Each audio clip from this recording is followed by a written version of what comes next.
Let's get down to business. Give you one more night to get this. We've had a million nights just like this. So let's get down to business. Mama, please don't worry about me. 'Cause I'm about to let my heart speak. My friends keep telling me to leave this. So let's get down to business. Let's get down to business. Give you one more night to get this. We've had a million nights just like this. So let's get down to business. Let's get down to business. Give you one more night to get this. We've had a million nights just like this. So let's get down to business.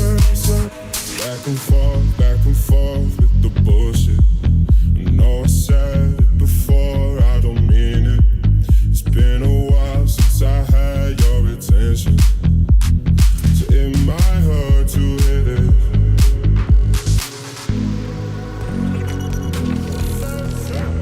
Well, good morning, ladies and gentlemen. Welcome back to the All-American Savage Show podcast.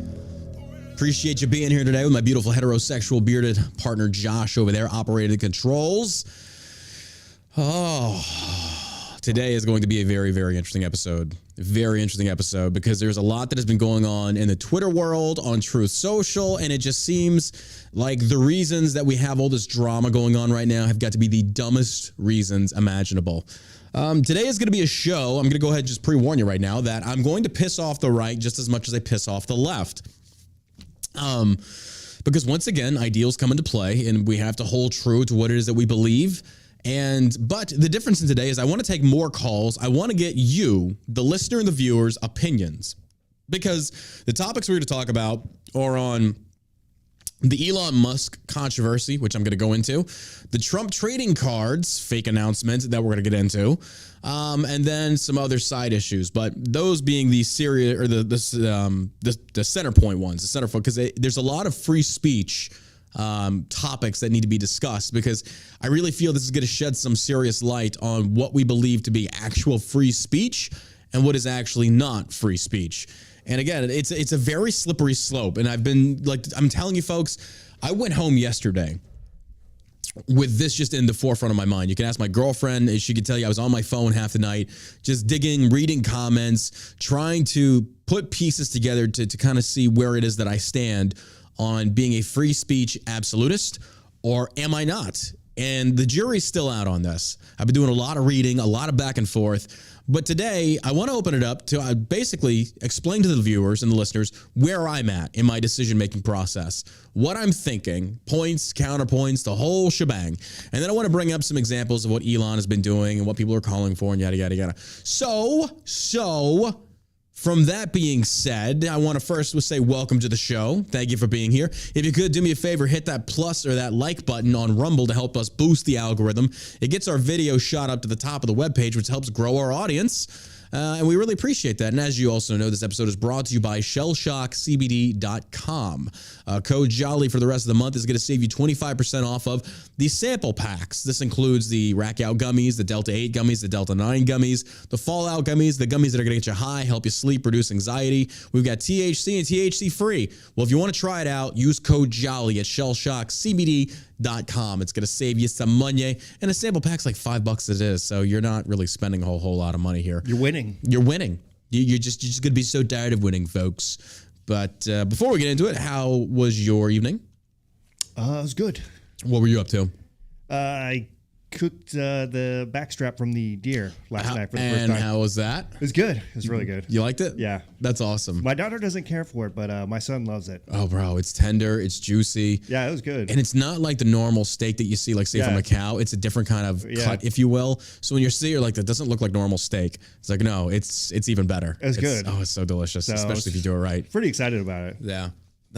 Love the backstrap. That's about it. That was it? Yeah. I was arguing. I was debating online all night. I was fighting with people on the internet. I'm not even going to lie. I was fighting with people on the internet, you know. Woke up to a lot of people just going like, you just don't like Trump. I don't like you. Okay. Bro, no, I was trolling people on Truth Social last night. And look, I'm sorry. You fucking little retards, you bring it on yourselves. You really do. It's not like I don't go over there. Well, I mean, now I kind of do. I'm not even gonna lie. I go over there with the intent to troll now because it's just like, no. This is the reason why I feel like Truth Social is going to fail. I hope it doesn't, but I think it will. Truth Social, if you go and look on any of Trump's posts, it is nothing but gifs and memes praising him from like the boomer generation. That's what this has become. There's no actual dialogue, be it pro or con, good or bad. It's just all memes and stupid memes, kind of like Jesus sent Trump to save us. Just the old, send this picture to 10 people and Jesus will cure this girl of cancer. You remember those idiots? Well, they're on Truth Social now. So it's not fun. I'm just being honest with you here. You can go look at Trump's feed yourself. You don't see a lot of good interaction as you do on other platforms. And I hate to say that, but it's just like, it does need a lot of work. But granted, I'm not talking bad about it. I mean, it is what it is. But the reason I say that is that Truth Social yesterday, the day before, Trump had made a post and said that he had a major announcement to make. Matter of fact, Josh had brought that up at the beginning of the podcast yesterday. I wasn't even aware of this. You know why I wasn't aware of this? Because I'm primarily on Twitter than Truth Social, and Trump needs to go to Twitter. Okay? That right there, you can still promote Truth Social, but come to Twitter. You got 80 million people over there versus your 4 million on Truth Social. That's a numbers game right there at that point. But anyway, Josh had said Trump has a major announcement. I'm like, oh, okay. And so before the show started, we even talked about this. Like, I wonder if he might possibly announce a run with DeSantis. It's like, which doesn't make sense because we haven't had primaries yet, but still, I mean, this guy does his things on his own rules. That's fine. I get it. But no, come to find out. Well, let me first walk you through how people are defending, because Trump fucked up. He fucked up. Not like it. This isn't a big fuck up either. But his followers that are blindly defending this, you're making it a big fuck up. So Trump had tweeted this, or he had Truth Social this. It says, America needs a superhero. I will be making a major announcement tomorrow. Thank you. Okay. He tweeted that, or he Truth Social that 2 days ago. And these are for the people out there like, oh, I see you weren't really paying attention and he got you because Trump's paying 4G. Y'all are some fucking retards. Like, you really are. Because here's why you're stupid. Are you sitting down? I hope some of you trolls that were in my comments yesterday, they were like, oh, you fell for it. I hope you're watching because I got to spank your asses and I want to do it live for all of you to fucking see. And here's my proof. And not a single one of you asshats can fucking rebut this. You can't. Trump tweets this out, or truths, what he Twitter pates, whatever the fuck you want to call this. He says, America needs a superhero. I'll be making a major announcement. So when the time comes, and he doesn't give a specific time, the next day he posts this. He says, major announcement, which is what he referenced in the other post. And look at that. It's a picture of Trump dressed like a superhero. Yeah. So naturally, everybody took this as the major announcement. But apparently they're saying it wasn't. Well, it kind of was because he said it was. Trump then released an audio bit that we're going to get to where he talks about a digital bill of rights. And everybody was like, oh, that's the actual announcement. He was just saying this part to get his name trending. Okay, so if you go look on the major announcement trending tab on Twitter and you click it, it's nothing but this. It has nothing to do with his announcement. So you fucking mental troglodytes that are trying to defend Trump when he fucks up. And again, this isn't even a big fuck up. It's like, okay, well, just post more clearly, more accurately next time and you're fine. This is not a big deal. But you're making it a big deal by defending this. So I just, in the comments, like, y'all are some real big Trump dick riders. My God. You post about it on Truth Social. I haven't told one dude, I will give you $1,000 if you can prove me wrong. They can't fucking do it. Because here's the proof. He mentioned major announcement and superhero. In this post, it says major announcement, and there's Trump and his gay little NFT fucking superhero outfit. There you go. So you fucking morons out there, like sitting there like, oh, he's doing this, again, 4D trust so he can get his name trending. If it was about his name trending, he'd be posting this on Twitter, you stupid fucks. But instead, the only trending thing is the likes of Dave Shapiro and every other major MSM network bashing him for this and nothing really being reported on his actual announcement. Now, of course, it will get released over time. More and more people are going to talk about it. But my God, do you at least see the point where I'm coming from? Of you people are some fucking, you're worse than liberals. You're like liberals in red drag is what you are. You are loyalists to a core, and you'll never turn around and say, yeah, Trump's being stupid on this one. And let's also talk about this from a PR standpoint. Stupid fucking move. Stupid fucking move. You are a billionaire, and now you're charging people $99 for your fucking trading cards? Now, granted, Trump's a businessman. I know you're going to counter me with that. But from a PR perspective, this is fucking stupid. It is fucking stupid. I just think this is who he is. I agree. He's done this from the very beginning of his entire career. He's always had controversial stuff that he's done. Oh, shit, that was the wrong one. Ugh. Yeah. Whether it's good or... I don't know if that... Yeah. Continue. I'm sorry. Whether it's a good idea or a bad idea, he's going to do it. I think he saw an opportunity to push something like but why is he pushing something? Like the NFT... because he was going to make another announcement of the Bill of Rights. So, I mean, I don't know. Could be like... I don't think so. Because I think he just... I don't think it was a great idea. Don't get me wrong. Okay. I don't think it was a fantastic idea. I think it's a dumb just move. think this is who he is. And it's not going to change my opinion one way or another. I agree. And it's not even that he did this. I think he did a pretty damn good job as a president. Yeah. You know, he's not a politician. We're talking about something completely different. We're talking about this action by itself. I don't want to talk about other stuff. It's not going to sway me either way. I agree. This is not a controversial issue. This is a stupid fucking little screw up. It's like, oh, well, okay, maybe next time just say, hey, side announcement, and say this is the... But again, the point that I'm trying to make is... He's not going to do that, though. Yeah, he's not. Well, he's kind of stupid in that aspect. But even still, the only reason this point is being hammered home is because his loyalists are defending this. You are creating the backlash. Yeah, I don't think it's 4D chess. I just think he saw an opportunity to push make some money. Business thing that he was into, and you know, he put it up front, and then he came in the next day with the Bill of Rights. I think it's a no. He tweeted this the same day as the Bill of Rights. Was it? Yeah, it was like a little bit before. Okay, that's why there was so much confusion. Yeah, that's the whole crux of this. It's the confusion that was involved. So again, I think he did on purpose. Just like it was a dumb move. Saw an opportunity to get this out there first, and then he went into his other thing because he knew a major announcement. What is it? Exactly. Everybody's going to go look, and they're going to see this and be like, "Oh, this guy, he's done this again." And then he comes out with the other thing, which everybody's like, "Okay, that's pretty interesting." But that's also Boy Who Cried Wolf, and you're blowing your load on the first one. That doesn't make sense. I'm not saying it was a great idea. I just think that's the way. You're thinking that? I think it was because what your idea is inferring is that he's that stupid. I don't think he's that stupid. I think it's just basically he just kind of like, oh, I fucked that up. My bad. I don't think he really paid much attention to it. And honestly, I don't even know if Trump runs his shit. I don't know if that's actually Trump. Yeah. I think that's somebody else, honestly. But either way, that got him in this faux pas. And again, this is not even that big of a deal. And everybody's talking about it. Everybody's talking about it. But they're not talking about the Digital Bill of Rights. They kind of are now because finally people are like, okay, we wasted a lot of time on the bullshit, on the fuck up versus, okay, let's talk about what Trump actually said. And we're going to get to that because, Josh, I don't think you've watched it all the way through yet. I listened to it twice yesterday. And I can tell you right now, I am not for a Digital Bill of Rights, but I am willing to hear other people's opinions on this. But first, before we get to that, I want to get to the Elon output or the Elon Musk thing because it definitely coincides with this. These are kind of like similar topics to discuss. So, for those that don't know, Elon Musk yesterday, he basically, where it starts for me is Elon Musk has described himself as a free speech absolutist. Meaning you can say anything. As we've discussed previously, you should be able to make threats against somebody's life because that's free speech. It doesn't mean you're actually committing violence, but you saying it, many people agree that's against the law. Therefore, and I'm not saying your position on this that are listening is good or bad. I'm simply trying to categorize it into which side this should actually be on. So if you're a free speech absolutist, and this is my definition, this is the way I would understand it, as if somebody was saying this to me, meaning you can say bomb in a theater, you can say fire on a plane or whatever the case may be. It doesn't mean that you are without consequence from the private companies. It's just that you are without companies from the federal government getting involved. So if you're a free speech absolutist, and we are going to take calls on this. It just means that all bets are off. Anything's game, fair game. You can call for violence. You can dox people. You can do it all. That's a free speech absolutist. And again, I am not saying that position in and of itself is good or bad, right or wrong. I'm just saying that's what it is.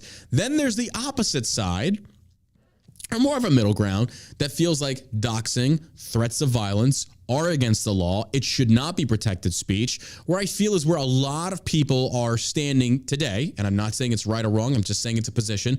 And then there is I kind of want to say the opposite side of the house, to where they believe that not all free speech is protected because there is such thing as the existence of hate speech, meaning anything that could potentially call for violence, is calling for some type of phobia, for an example, like a hatred of gay people, homosexuals, black, white, it doesn't matter. Those are the people that are generally found on the left and extreme left. So there I feel are kind of like the three categories, the most three generalized categories we can get. Does that make sense so far? Yeah. Okay. Thank you for your energy. I appreciate that. It's very nice. Very nicely done. Yeah. Yeah. Fuck yeah. Fuck yeah, man. You're right, Burke. Yeah. Okay. So if we can kind of agree, those are the three generalized positions to take. I feel like we have to say which one is the most pragmatic approach to have and be applied towards the country and also social media.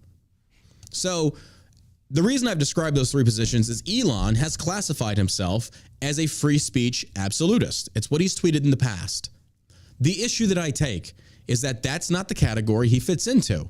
I feel he fits into more the center point of you should not be allowed to dox, you should not be able to call for threats of violence, which I think, again, is the most commonly accepted viewpoint to have in regards to free speech. But it's still, he's incorrectly classifying himself. And that's where the issue I take is.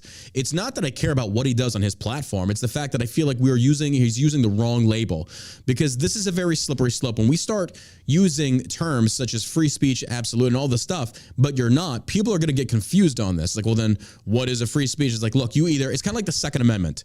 You either support the Second Amendment or you don't. So when somebody says, I believe in the Second Amendment, but, well, then no, you don't believe in the Second Amendment. You believe in the Second Amendment with altercations and amendments. Therefore, you're not a Second Amendment absolutist. Does that make sense? Yes. Fuck you, Josh. So that's the issue that I take. Now, and I don't think anybody can really disagree with that. I think that's a fair analysis. That's a fair statement to make based upon the observations of Elon's actions and his control of Twitter. I'm not saying I disagree with how he runs Twitter. I'm not saying that. For me, it's just classify yourself in the correct category so we at least know where you are. It's basically it's like a roadmap. Use accurate descriptions and directions, please. I need that. That's just me. I don't like somebody that comes out and says, I'm against racism, but they're a racist. It's like, no, you are like, hey, I'm married, but you're not. So don't call yourself married. I fucking hate that, because we see that with, like, say, for example, the fat acceptance. Like, I'm big, but I'm healthy. No, you're not. You're fat. You're obese. You're unfuckable. You're disgusting. You're hideous to look at. Your arteries are probably screaming and begging for you to eat some fucking fruit instead of a cheeseburger, you fat pile of fuck. Oh, that felt good. I don't know where that came from. I got to get some of that fat shaming out of me. But you get where I'm coming from on that. That's just for entertainment value, folks. I don't really feel that way. Well, I kind of do, but I'm not going to sit there and like go around pointing fingers at people. It's just, that's my viewpoint on it. Anywho, but what we've seen from Elon as of late is, as of yesterday, rather, there was, this went beyond yesterday, but yesterday he banned an account, and this account basically was by a 19-year-old kid that figured out a way to track Elon Musk's private jet. This is where all this conversation came from in the last 24 hours. And I absolutely love it because it's got the wheels fucking turning. And I'm like, Jesus, we're looking at nooks and crannies, as we previously discussed, of certain areas that in the digital age have been created that I feel the Constitution, there is no way to foresee this. And I'm not calling to change anything. I'm just here trying to see this from different perspectives so I can formulate a better opinion or a better position that leans as pro-liberty as possible. So this account tracks Elon's plane. Now, people saying that's illegal to post that, it's actually not, because it is public information to get somebody's private aircraft. Now, it's not listed. You actually have to do some digging. The FAA pretty much has airplanes listed on their tracking, on the 88 radar, all that stuff. But the FAA also, you can basically request a privacy information or a privacy act where it conceals it. But other websites do not utilize the same type of software, and you can basically get bits and pieces and put it together and kind of figure out who's who. Also, this is not illegal. It's all publicly accessed information. So when somebody says that's doxing, it's like, well, is it doxing when you can literally look up the yellow pages and see my address? Yeah. In the comments here, Adam makes a good point. Yeah. Did they dox his son? I think they did, yeah. Yeah. Yeah. Well, no, actually, I don't know about that one. I know that Elon is claiming from the tweets that I read, and I've got the articles here, so I can't answer that one fully. From what it looks like is that, yes, he's blaming people doxing his location, but because apparently yesterday, 2 people tailed his son and then got out of it, like blocked the vehicle, started jumping on the hood of the car, and now Elon is seeking legal action on this. That's what he's claiming. Yeah. Was this something that spawned from the guy posting or the kid posting his private? I don't know. I don't know on that one. So this is where we get into the real thick weeds on this one, because it's like, okay, but Elon also has access to the Second Amendment, which can protect himself from potential threats. And from one of his pictures that he posted, it looks like he's enforcing that around his house there. Yeah, he had like a big gun. Yeah, I did see that. Yeah, that was pretty funny. And again, like I said, the jury is still out on this one. But that's one of the situations that's happened that brought this whole thing just to the forefront of social media. But let me go ahead and read for you basically what's been happening according to the articles. Elon Musk bans several journalists from Twitter after reinstating literal Nazis. This is updated. Now, again, this is from MSN.com. Take that with a grain of salt. To them, everyone they don't like is a Nazi. So take that and again, this is why I feel that when we categorize people, it needs to be accurate. So when MSM calls anybody a Nazi, I don't believe you.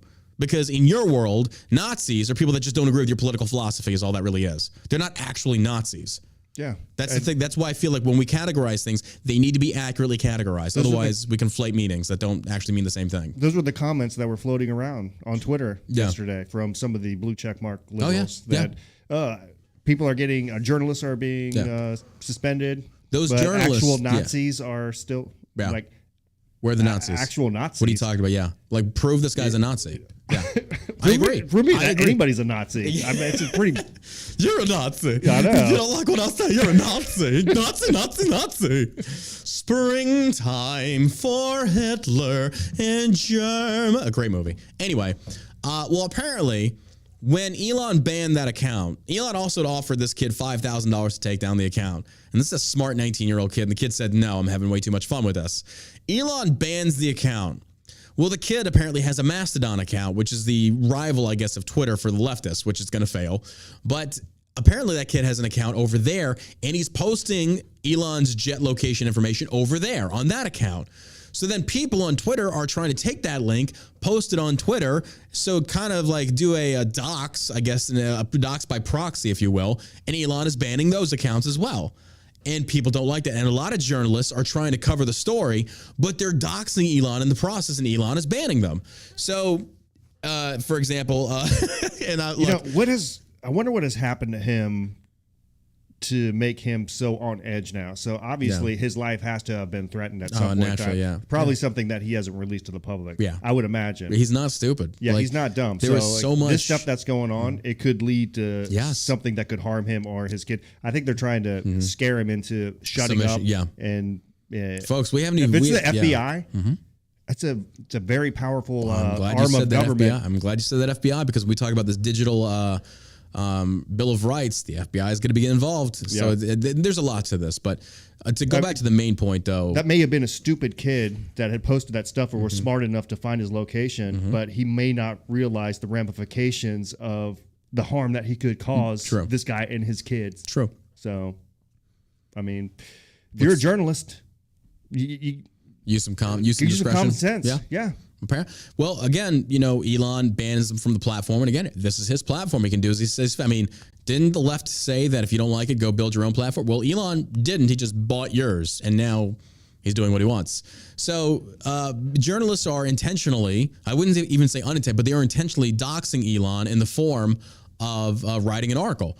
These are very bad faith journalists. These people, they know what they're doing. But the best part about this whole thing, though, is Keith Olbermann. Douchebag extraordinaire. The one dude that I would love to just skull fuck live on camera. Just a piece of shit human being. Thinks that, and again, this is behavior. Keith Olbermann is the prime example of what happens when you are a leftist liberal, beta male bitch. Total punk ass. A little punk ass. And you've been able to hide behind your Twitter account, and no one has held you to standard. You develop these online behavioral patterns that are basically shown by Keith Olbermann. So Keith Olbermann thinks that being he's Keith Olbermann, he can do what he wants.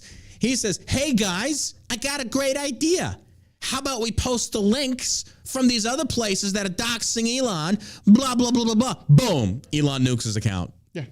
It's like, okay, Keith, you think you can flex on Elon, but you can't. He owns the fucking platform. You don't. So funny. And Keith Olbermann, boom, banned. Leave. You know what I did when I got kicked off? Left. I just did a ban evade. I don't know. Don Juan 1775 still there. But I just find that so fucking incredibly hilarious. But you know what happened when the liberals were running Twitter is it started to fail. Yeah. People weren't there anymore. Yeah. Trump wasn't there. Yeah. So people were leaving. Yeah. It wasn't worth the money that Elon paid for, but no. Because he offered that much money, they had to sell it. And you make a great point. Yeah. That's why I feel like Truth Social is never going to rate compared to Twitter, because Truth Social is nothing but a right-leaning echo chamber. I wish it wasn't, but it's the same reason why Tribal is going to fail. It's a leftist echo chamber. And in order for a platform to honestly be fun, I hate saying this, but it's true, you've got to have the presence of the opposing political side, because there's got to be cross dialogue. Yeah. And we're viewing this in the simple context of political dialogue, which is honestly what I feel the majority of these platforms have all turned into. Or maybe that's just me, because maybe it's just the audience I follow. Maybe it's completely different for other people. Probably that's true. Mm-hmm. Because for me, social media now is just all politics for me. Of course I follow a bunch of cool accounts that have like traveling and other stuff like that. But the fact is though, if you're going to have political conversations, you got to have the other side present. There's just no other. It's just a matter of just don't censor people when they don't kick somebody off Twitch because you want to have the transgender debate. It's turned into a shit throwing contest. It has, yes, it absolutely has. It's not even on Twitter. It's not like a debate going back and forth. Yeah. Oh yeah. It's you're a Nazi, you're a racist, it can certainly help facilitate debates to happen in the future naturally, or to happen whenever. But I think that Trump is being stupid at this point for staying on Truth Social. Nothing says you can't do both, and I would highly encourage him to do both. I think because the boomers he's got on Truth Social are probably not going to come to Twitter. Yeah, I mean, yeah. And again, he's got an audience of over 80 million on Twitter. He's got an audience of 4 million on Truth Social. It doesn't make sense from the number standpoint. It's a pride ego point thing at this point, and it's just like, well, if you want to get your message out there to a much broader audience, go where you are magnified, and that's on Twitter. Yeah. So, but that's just me. But anyway, Elon banned several journalists from Twitter, and now you understand why, folks. So Elon banned at least 9 journalists from Twitter on Thursday night in a mass purge by arguably the pettiest man on the planet. Again, this is MSM. Keep that in mind. They don't like Elon because everybody we don't like are a bunch of Nazis. And while the journalists haven't been told what caused the bans, many had tweeted about the Twitter account that tracked Elon's private jet using publicly available information. And this is true. Therefore, it's public information. If the make of my car is on this website, the model of my car is on that website, and the license plate is on this website, and you go to each of the websites and you put it all together, that's publicly accessed information. So you fucking retards, like that dumb Beagle dipshit that I had to post about on Instagram, this is, it's not public information. Yes, the fuck it is, you troglodyte. Oh, I was in it yesterday. I was fucking hammering motherfuckers, and I had to pull out the block button. Had to pull it out. You censored them. No, I didn't. You can go say whatever the fuck you want to say on your platform. Yeah. You're not coming on mine and acting like a fucking moron. It wasn't private. It wasn't public information. Yes, the fuck it was. Yes, the fuck it was. But I digress. And while the journalists have not been told what caused the bans, many had tweeted about the Twitter account that tracked Elon's private jet using publicly available information. The bans on journalists, called permanent suspensions in Twitter lingo, come after Musk banned the Elon Jet account on Wednesday, later explaining that he believed it was a threat to his family's safety. Musk had said he's going to take legal action against the college student who ran the account. Just a few weeks earlier, Musk had insisted that the account wouldn't be banned because he believed in free speech so much. So you get where I'm going with that? Do you see what I'm saying here? So then he's not a free speech absolutist, and it's not a bad thing. Mm-hmm. I'm just saying I just want accurate titles given. So he's more a moderate free speech person. Fair enough. Musk appeared to confirm the bans were all about his private jet, writing on Twitter late Thursday, same doxing rules apply to journalists as to everyone else. And there was a Twitter Spaces event that happened, I think it was either last night or this morning, and it was some prominent journalists. And they were talking about Elon. For those who don't know what Twitter Spaces is, think of it like a vocal chat room you can go click into, and you can listen to what the speakers are saying, and you can like put your hand up digitally to speak, and they'll allow you access to the microphone. And essentially, it's just kind of like a verbal chat room, if you will, where only one person can speak at a time. So they're discussing what's going on. And apparently, Elon hops into this chat, and it gets like a lot of views. And I listened to the thing, and Elon, and I'm paraphrasing, basically says, if you dox people, you will be suspended. This applies to journalists. You're not special. So Elon comes in there and pulls out the dick and starts smacking people.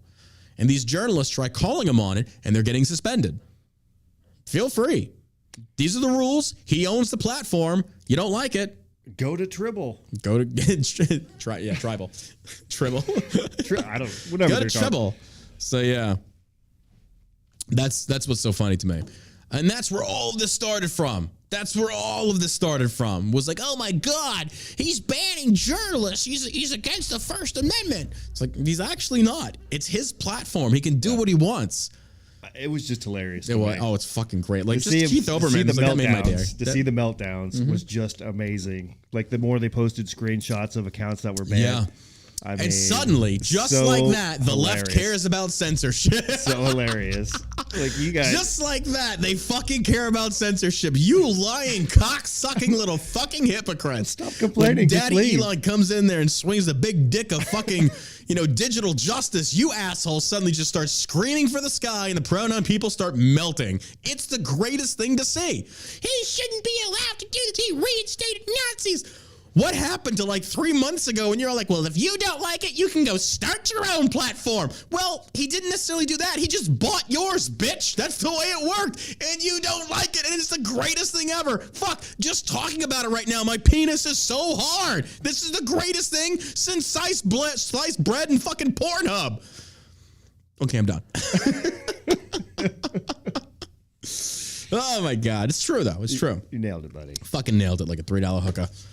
Aaron Rupert, an independent journalist who previously worked at Vox, told Gizmodo that Twitter provided no explanation for his ban. Sucks, doesn't it?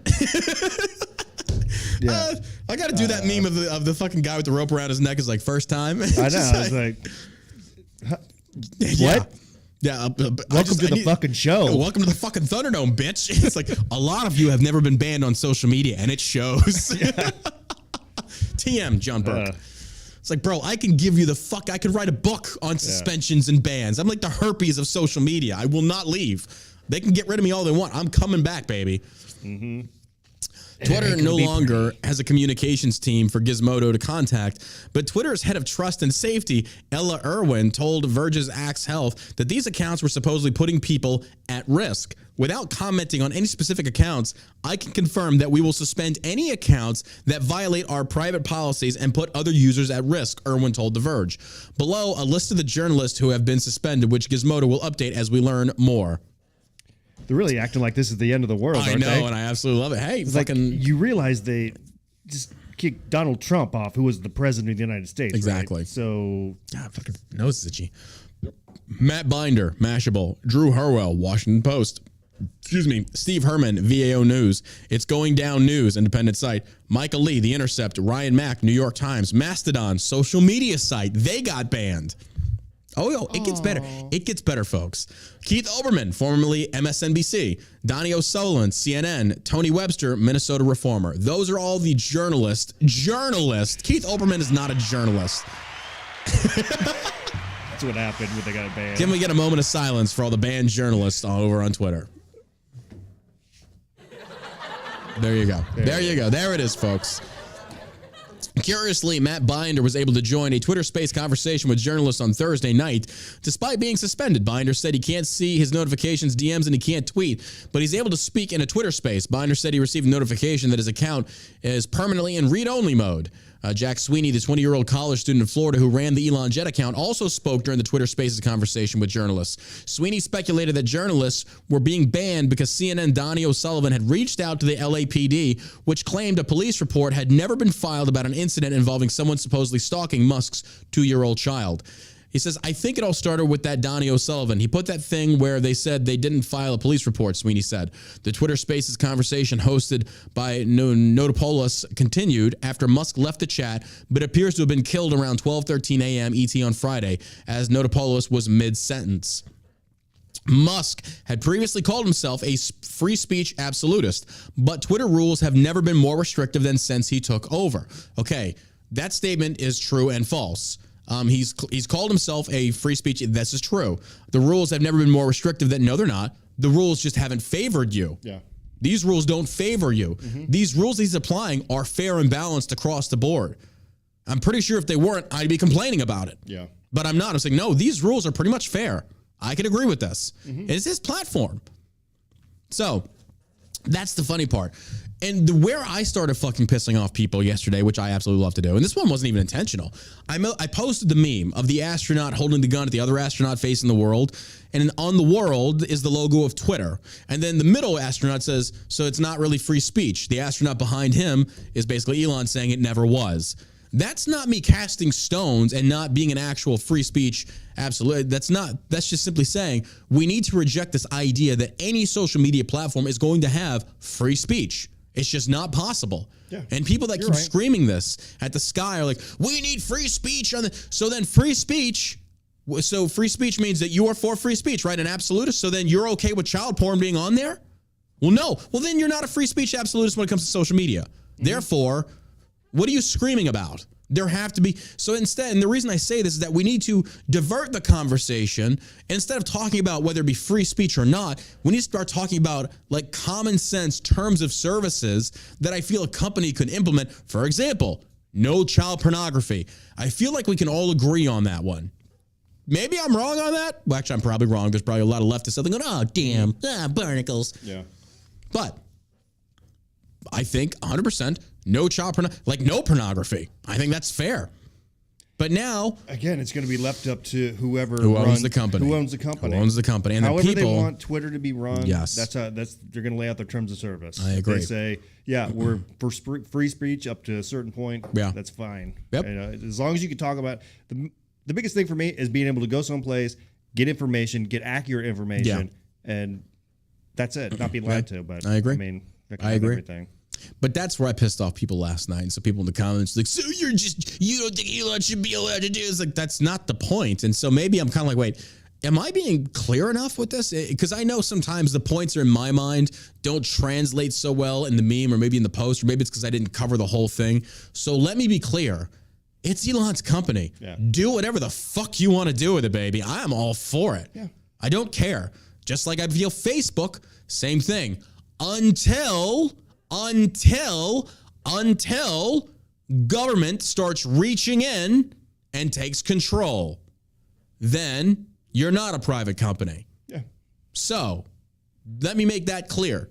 So right now, Elon has basically disassociated himself from the FBI. Now, remember me saying this, because here we play Trump's speech on a digital bill of rights.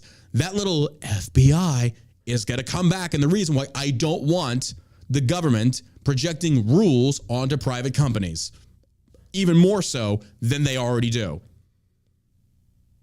Okay, we're going to get to that. Before we get into the Trump segment, I want to take your calls on what's going on right now with Elon. So you can call in at 214-817-1689. Again, that number is 214-817-1689. If you disagree, please feel free to call in and give me your side. Give me your perspective. My ears are open on this one to hear, because where it really gets into the weeds, where it really gets complicated, is in the Trump section of what his announcement was, and we're going to get to that. But if there's anybody that wants to call in and debate or say, they disagree, you're more than welcome to call in and make your points. Go right ahead. Stand by. Oops, hang on a second. You're killing me. You're killing me here. So, hang on one second. All right, go ahead. Yellow, you're live. Hey, John. Hey, Josh. Thanks for taking my call. Appreciate it. What's going on, man? What's on your mind? Yeah, I just want to throw out a couple points on there. Is that I think that you hit the nail on the head with the whole Elon thing. Is what is his motivation for suspending these journalists? Because he actually did put out a poll later on last night where he asked, okay, how long should these guys be suspended for? Mm-hmm. And it's not politically motivated. That's the real key right there. Mm-hmm. So if someone if I suddenly became CEO of a multi-billion-dollar company and I saw people were using it in a way to hurt my family, of course I'm going to take action against that. Yeah. So that's really the whole thing there, I think. Yeah. I agree with that. It's his company at the heart of it. It's his company to do what he wants. Yeah, I agree. If somebody had ill intentions for my children or my family, 100%, I'm shutting everybody down. I'll shut the whole goddamn site down. Yeah. You know, I'm not going to take that chance. I agree. So, and then also there's the point of that he spent $44 billion for this platform, and the very same peasants that are sitting there screaming he should be allowed to do it are not paying anything to utilize that platform. You're literally getting a free service. It's the truth. So when somebody that puts no skin in the game, that has they didn't buy stock, they have no ownership of the company, who are you to sit there and dictate to that person what they can and cannot do on something they purchased? It'd be like the same as somebody saying you should and shouldn't be allowed to do certain things with your vehicle. It's like, you don't have that right. I purchased it. It's mine. I can do whatever the fuck I want with it. Yeah. So, yeah, that's right. Yeah, I agree with your point, and man. Also, yeah, and then, I mean, I firmly believe that, like, Elon's viewpoint is changing as well. So, yeah, he may have called himself a free speech absolutist, but I think if you ask him now, he probably wouldn't say that because he's gone through all this crap and he's seen how people can use the platform for evil as well. Yeah, I mean, that's up to him to make that announcement. I mean, I'm just going based upon what I've heard so far. And I haven't heard him say anything contrary to the whole free speech thing.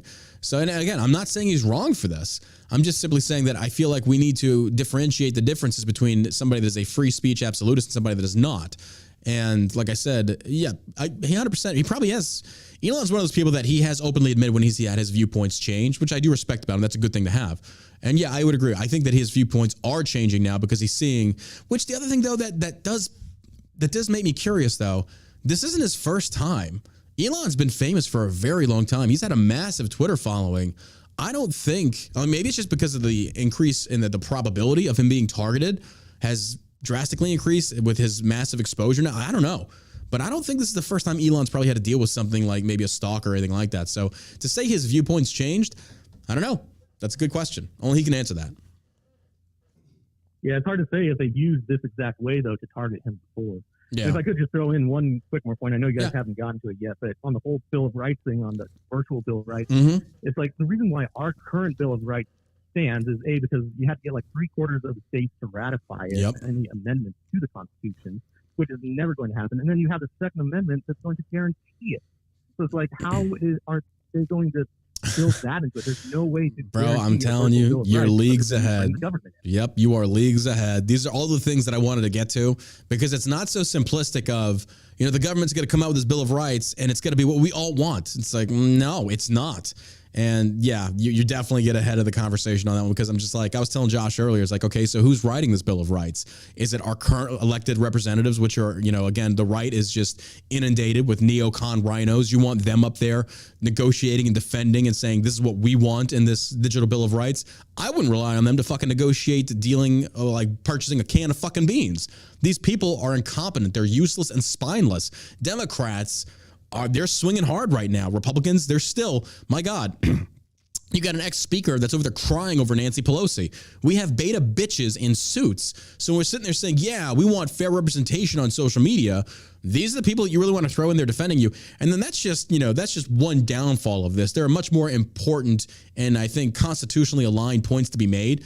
But like right off the get-go and say, you really want the Lindsey Grahams out there and the fucking Mitt Romneys negotiating your rights on, like, come on. That's like saying like, hey, I want Jeffrey Dahmer to represent me in this cannibal case. Like that doesn't make any fucking sense. So I agree with you. I 100% agree with you. Yeah, absolutely. I got in some conversations last night with staunch Republicans. I lean much more libertarian myself, but one of the questions I posed to them was if Joe Biden had come out with NFT cards and if he had come out and said, hey, we're making a virtual Bill of Rights to be an oversight over all of this, how would you guys feel about that? There you go. I think we all know the answer. Yeah. And that's the problem is that there's so much hypocrisy on the right side because these people follow Trump like a cult. Yes, basically. the same side that says they want small government. They want small government. As soon as Trump pushes something that is pro-big government, especially government overreach, they clamor for it. So, and fuck it, let's go ahead and get into the topic. You've already cracked the seal on it, so let's go ahead and get into this. No, keep him on there. Like, he makes some really good points. But so for those that don't understand, is that Trump came out with this statement. He basically, he says he wants to introduce a Bill of Rights, a digital Bill of Rights. Now, let's just break this down to basically what it is. It is a government-enforced set of rules on how a company can or is supposed to be run by saying what it can't do. Now, these examples he's given, they're great. I mean, yeah, who wouldn't want these examples, such as, for example, you know, if you are working the FBI, the CIA, whatever, you need a cool-off period of, what is it, 5 to 7 years before you can go hired with a big tech company? Yeah. Well, that doesn't fix your problem. That doesn't fix your problem. The problem is fixed by simply saying, hey, if you work for CIA or any government representative that is caught colluding with big tech gets prisoned. That fixes the problem. But also, folks, this is what we also fail to realize. Are we seeing any of the big name politicians and the like facing any consequences for any of their breaking of any laws? We look at Hillary Clinton. We look at all these people. They have clearly been prosecuted, found guilty. Nothing fucking happens. So the same people that are saying, we need these laws, the laws don't apply to them. So it's just you're speaking gargled nothing. Secondly on that, again, and I'm being very generic with this, the solution to government overreach and meddling is not more government overreach and meddling. It doesn't fix itself. Instead, it needs to be less government meddling. Let the private companies do what the fuck they want to do and stay out of it. So go ahead with your point, because now we're already talking about it. Go ahead and say what you want to say. Well, yeah, that covers a lot of it. But my other question, though, is why isn't Trump seeing this? Like, considering the past 8 years, he's been hounded by these government agencies. Why is he now saying, I want all this oversight? Now, he's a smart guy. It's not like he's dumb. So what is making him want to bring these people in, the same people that have got him booted off Twitter, the same people that were colluding with Twitter, the same people that were investigating him? I mean, you have that entire question of what is going on in his mind. And is he getting senile, or is he just not running his campaign and other people are putting this stuff out and making it look really good in front of him? That, you know, I think a lot of it is the second part of what you just said. I think other people are putting it out there. You know, I don't know what he's thinking. And you're right. Back in 2016, we had the majority. Yeah, I'm going to go back through and listen to the through his speech again. We can. After we finish with this phone call, I do want to do that so everybody hears what he actually has to say. But Article 230. You know, I remember having the conversation with Crenshaw. Crenshaw was saying, like, if we abolish it, then big tech is going to censor even more. It's like, true, but they already are. I was like, but at this point, though, you can legally hold them accountable. Or they have no government protection. They also say, we're just here to serve as a platform. We do not, you have to agree that you cannot use anything against us or sue us. Then it's just a moderate terms of service establishment. But we don't have that. Yep. It's too far either way. For what it sounded like from his video was that it was going to be a very stringent process to get the Section 230 applied to your platform. So you'd have to qualify for it, basically. I don't like the idea of any government protections. I don't, because I feel like when a private business ventures into that area, you are no longer a private business. You're just protected by the government. Therefore, there's no counter. Like for Pfizer, for example. Well, you go to AT&T. AT&T isn't a platform; it's a service. So just because people talk on the phone about committing a crime doesn't mean AT&T is implicated in it. I can agree with that. Yeah, that's what Facebook. That's what Twitter. That's what they should do. That's what they should be doing under Section 230. But they're not doing that. They're acting as a publisher. So when you start to act as a publisher, then all of a sudden, all bets are off. Yeah, you don't get protection under Section 230. Agree. So I think there's some things in there that are good. I mean, you'd have to parse through it, and I don't think you're going to listen to it one time and be like, okay, yeah, that's going to work. You're going to have to red pen this shit. No, bro, yes, that's a very good way of saying you have to red pen this shit to death. But I feel like a lot of conservatives, especially the Trump dick writers, they're not giving it any foresight. They're not really thinking this through. And honestly, I feel like Trump, he makes some just rash decisions. He did the same thing with the Second Amendment, with the bump stocks, with the body armor. This is the Trump I don't like seeing. This is the Trump that he's being very irrational. It's like, we need to think about this in greater depth, and let's attack this at the points where we can actually fix this issue. I don't sit there and think that applying a digital Bill of Rights is going to fix this issue, because to get to that point, it's going to take a lot. And the outcome or the product that we're going to get is probably one that we don't like. But also at the core of it, though, at the baseline, it's still a private company. We can't forget that. We cannot forget that. This is a private company. Now, I'm referencing Twitter here specifically. So, but thank you for your call, bro. I appreciate that. Thank you for weighing in with your viewpoint. Thanks, buddy. So before we get to the next caller, Let's go ahead and listen to Trump's clip. That way everybody knows what I'm talking about, because apparently some people didn't hear Trump's major announcement because they thought it was NFT trading cards. Oh, you see, kind of proving my point again, motherfuckers. Oh. Man, if you didn't like me before this, you're really not going to like me after this. I really don't care. So, oh my gosh. Oh my gosh. All right. So he's going to be pulling up the actual Trump. I got it. You ready? Right, let's go ahead. And we're going to take this piece by piece. So let's go ahead and listen to this. Any day now. Whenever you're ready. If we don't have free speech, then we just don't have a free country. It's as simple as that. If this most fundamental right is allowed to perish, then the rest of our rights and liberties will topple, just like dominoes, one by one. They'll go down. That's why today I'm announcing my plan to shatter the left-wing censorship regime and to reclaim the right to free speech for all Americans. All right, pause that. And reclaim.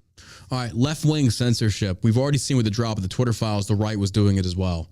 We've already seen that the NFT scam that went out there, the FTX scam, the right was on the take as well.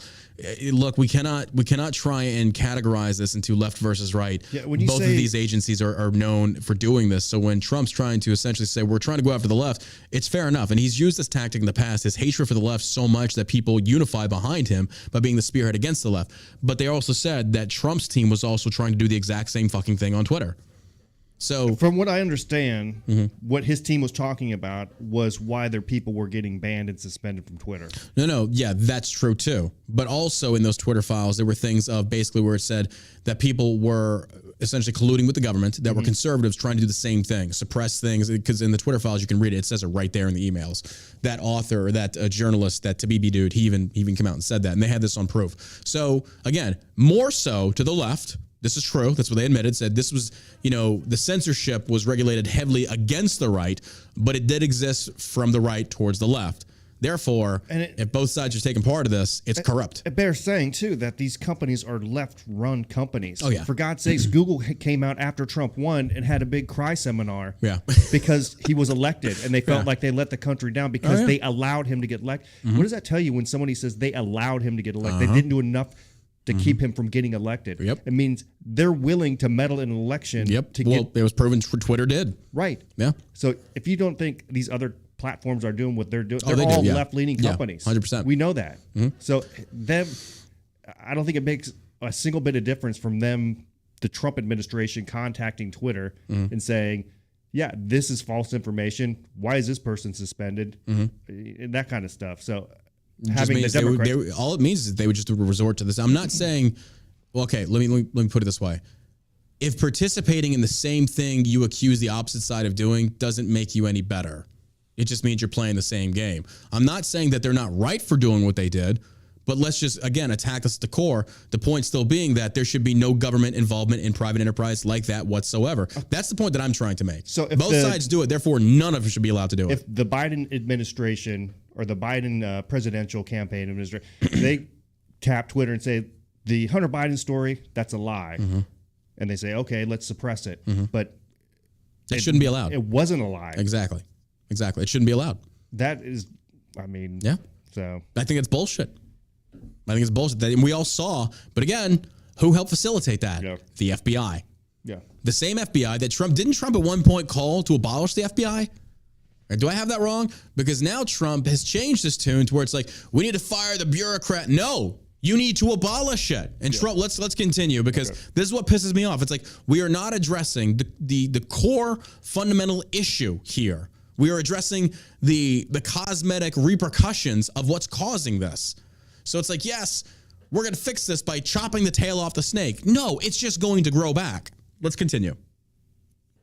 Is a very important word in this case because they've taken it away. In recent weeks, bombshell reports have confirmed that a sinister group of deep state bureaucrats, Silicon Valley tyrants, left-wing activists, and depraved corporate news media have been conspiring to manipulate and silence the American people. This is true. They have collaborated to suppress vital information on everything from elections to public health. This is true. The censorship cartel must be dismantled and destroyed, and it must happen immediately. And here's my plan.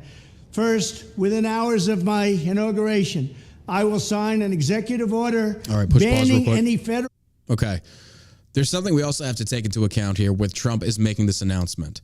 Right now, this very moment, Trump is not loved by the bureaucrat GOP.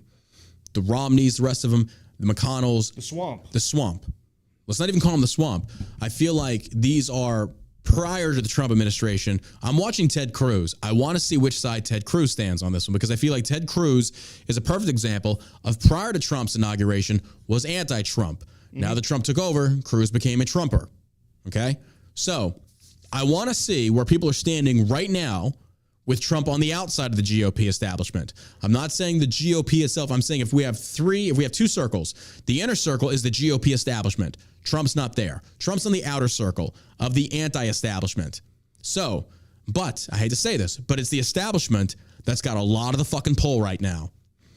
Trump, I feel, with this announcement, is trying to essentially put himself in the forefront of the GOP establishment that if they go against him, they are polarizing themselves from their own voter base by them saying, like, say, for example, if McConnell came out and said, I don't like Trump, blah, blah, blah. But the majority of people are saying, but look what Trump is wanting to campaign on. What Trump is doing right now, he's basically, like he just said, he's outlining his campaign for 2023, 2024. This is what Trump's doing. Smart way of doing it. Right now is the time, strike while the iron is hot. But the problem I feel is that, honestly, what he's suggesting is going to be swallowed hook, line, and sinker by the majority of the right-leaning voter base. I don't think you're going to have a lot of critical thinkers. You're not going to have a lot of independents out there really trying to say, wait a minute, hold up, this might not be. Again, this is what Trump did in 2016. He's doing it again now. Basically be the juxtapose the left, and you're going to garnish so much support, especially right now around a topic, a hot button topic like social media censorship. It's a smart political move, but it does concern me that, again, what he's saying is like it's the actual the statements he's making. It's like what you're trying to do to fix this. That's what concerns me, because while it sounds good being put into practical effect right now with you in office, what about it when it changes and it's a Democrat in office? Do I still feel, again, the core meaning that I'm trying to come or get people to understand is if we want to create something and we want to create it when our guy is in the house, how would you feel about that same being, whatever is created, whatever program or policy or three-letter agency, how would you feel with the opposing political side being in control, having access to that agency? And if your answer is, I would not feel comfortable, then it should not exist. Ergo, the FBI should not exist. So in future, when Trump talks about firing people in the FBI, no, abolish the FBI. Because if human corruption can come in and set in according to the left, don't you for a second think that it can't fucking happen again to the right. And this is where constitutionalists separate themselves from Republicans. I'm going to fucking say it, folks. I'm going to say it. This is where the actual constitutionalists separate from the Republicans. And the Republicans turn into Trump dick riders. You're in favor of it because it suits you. I said the same thing for executive orders. Nobody fucking listened. And then what does Joe Biden do the moment he goes back in office? EO after fucking EO, because this basically circumvents Congress and throws the whole fucking rights, checks and balances out of whack. That's what's going to happen again. And I'm not favoring the left and I'm not favoring the right. I'm favoring the Constitution. That's just where I come from. So let's continue with Trump's statement. Department or agency from colluding with any organization, business, or person to censor, limit, categorize, or impede the lawful speech of America. He can't. Now again, the first part, there should be no federal collusion. Blah, blah, blah. Cool. Arrest them. But then talking about private companies should not be allowed to censor. Okay. I think he's talking about the government being able to censor private companies. Go ahead and run that back then. Maybe I misheard. Because my understanding was, let's do it again. Any federal department or agency from colluding with any organization, business, or person to censor, limit, categorize, or impede the lawful speech of American citizens. I will then ban federal money from being used to label domestic speech as mis or disinformation. Okay, pause that. And I didn't even know that was a thing. Did you know that was a thing? Like, how is that being practiced? I didn't know that. That they're using federal dollars? Yeah. How are they doing that? Well, you have things like PBS, NPR. Okay. They have these government agencies that are... Is that what it's referring to? Spitting out these propaganda talking points that, kicking these doctors off. I mean, I think the more we see these Twitter files, we're going to see like the Dr. McCullough. They already brought him back? Yeah. They brought those doctors back. Yeah. I'm following them on Twitter. That's great. Yeah, I did too. Because those are the two smartest people that you should be listening to about any type of virus. I agree. I mean, the guy invented the Moderna, mRNA. Yeah. All right, let's go back to the Trump thing, though. You were saying? You want to play? Yeah, let's continue playing. The process of identifying and firing every federal bureaucrat who has engaged in domestic censorship, directly or indirectly, whether they are the Department of Homeland Security, the Department of Health, Human Services, the FBI, the DOJ, no matter who they are. Second, I will order the Department of Justice. Again, Department of Justice. What Department of Justice? Where is the justice? Where is the justice here? Like, I get what he's saying. Yeah, I believe federal involvement or even state involvement in private free market enterprise should be wrong. I agree with that. But again, it's just like, all right, but they're already doing it. Nobody seems to give a fuck. We're okay with this. We're okay with this nepotism to an extent, this corporatism at the hands of the government. I don't know. I'm not okay with it. I'm talking about like people have accepted that it's happening. Nobody's doing shit to stop it. And to include the Department of Justice. Right. It's like, that's because it's run by crooks and criminals. Even when Trump had it, even when Trump had the DOJ, what happened to Hillary? Nothing. Yeah, I know. What happened to Article 230? Fucking nothing. And this is the thing. I remember when I had these debates with Crenshaw, I was like, why are we not doing anything?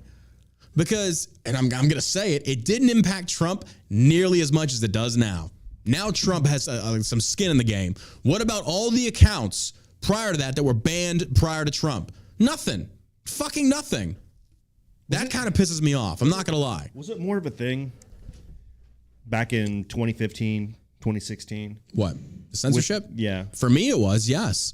Like I said, I've been banging this drum for fucking years. Were there shadow banning people? Oh, yeah, absolutely. Yeah. Mm-hmm. Yeah, I do remember you talking about that back in like 2000. Yeah. Dude, I saw the engagement on my Facebook page when I still had it, like upwards of 600,000. Maybe 10 people saw a post. Like, Jesus, like they have really hamstrung me. So what's the point? Right. Like, what's the point in staying there? You just rebuild it and they take it away from you. I mean, the only real reason I'm on social media still is just to get people to come listen to the podcast. It's like, because out here, I feel like this is our Cayman Islands. Like, they can't touch us out here. This is our Zurich. Like, social media can't fuck with us out here. But anyway, let's continue listening to Trump. The DOJ, no matter who they are. Second, I will order the Department of Justice to investigate all parties involved in the new online censorship regime, which is absolutely destructive and terrible, and to aggressively prosecute any and all crimes identified. These include possible violations of federal civil rights law, campaign finance laws, federal election law, securities law, and antitrust laws, the Hatch Act, and a host of other potential criminal, civil, regulatory, and constitutional offenses. Push pause. That part I can agree with. To investigate a company, a private company, that has engaged in illegal activities, especially when it comes to voter election laws, things like that. Yes, that is actual justice. That is actual justice, as long as it doesn't go in there and tell the private company how it can and cannot operate. But it does say these are the laws if you don't abide by those. And that's the thing that pisses me off. It's clear that Twitter had election meddling, election tampering. Mm-hmm. What's happened? Where's the DOJ? Why do we not see, where's our January 6th now? Where's any of this? That's because Republicans are do-nothing, spineless bitches. There could have been 25 or 30 January 6th over the past, from 2016 to 2020 because of all the cities that were burned down. We should be having a January 6th, 2020 style fucking trial right now. And that would be a justified trial. Yeah, the only concern I have about this is when he says DOJ, it's like back to... Yeah. Square one. Okay, so you had Bill Barr in there. Mm-hmm. You had, if you keep bringing back the same players, you're going to keep, getting the same results. Trump surrounded himself with kiss asses. I don't even think he did by that. the way, turned on him. Bill Barr turned on him. I kind of think that he was just taking the advice of people that were around him that really didn't have his best interest. Possibly, at heart. Yeah, probably. I mean, because I don't know, Bill Barr came in, and everybody was excited about him. Yeah, and he didn't do anything. Didn't do shit. Who's the other guy? That was still in Durham. Jeff Durham? Yeah. I mean, nothing happened there. People don't like it when you say those things. They don't like it when you say that. You don't say that. No, I agree with you. But you know, this all sounds good, but if it's the DOJ is going to come in, the game is going to protect itself. Exactly. That's the point that I'm trying to make. It's all corrupt. Yeah. The only way to fix it is to root it all out, remove it. Yeah. Because, folks, I'm telling you, if you think, because say, for example, if Trump goes in there and says, we're going to fire every FBI bureaucrat, how are you going to prove that? Because here's the deal. There's probably a lot of FBI agents. Apparently they're pretty sloppy because they left all their shit on fucking Twitter server. But do you think you're going to catch every single fucking FBI person that leans left that try and use what? No, they're still going to exist. The point that I'm trying to make is the human ability of corruptibility or corruption, if you will, is always going to exist.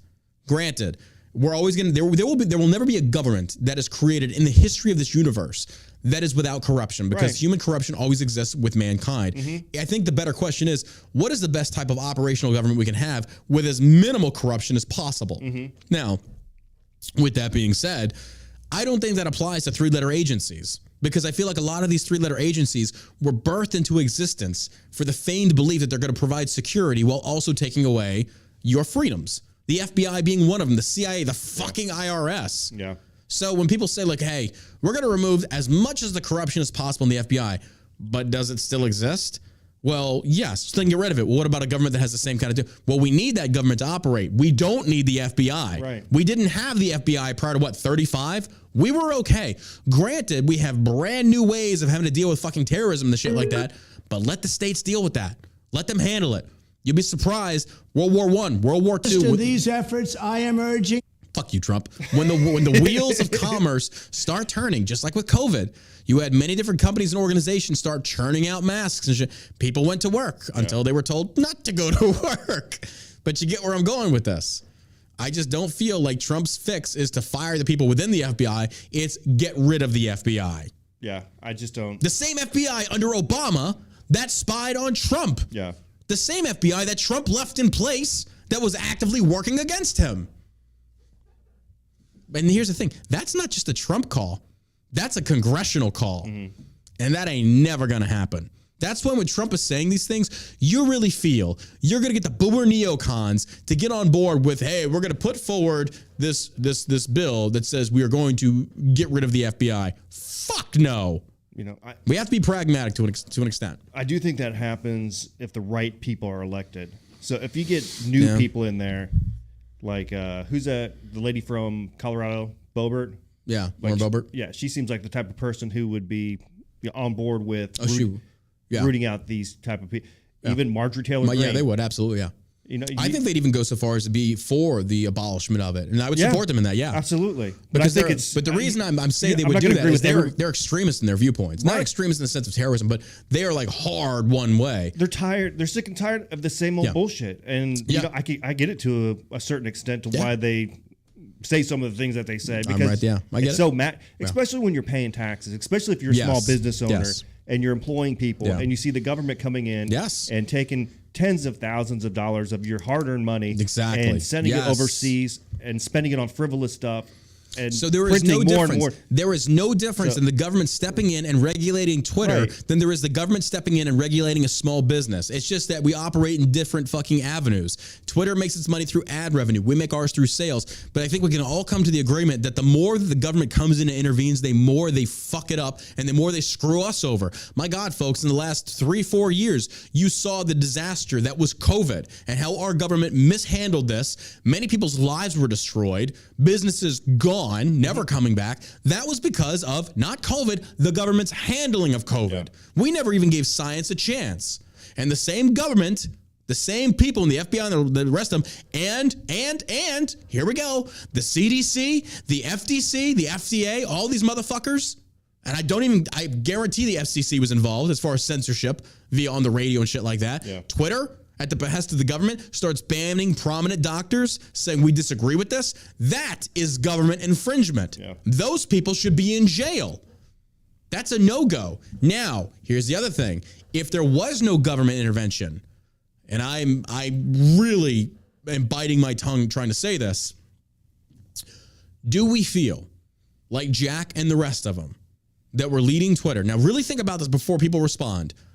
Without the Biden, yes, without the Biden administration's interference, do we think they still would have banned these prominent doctors?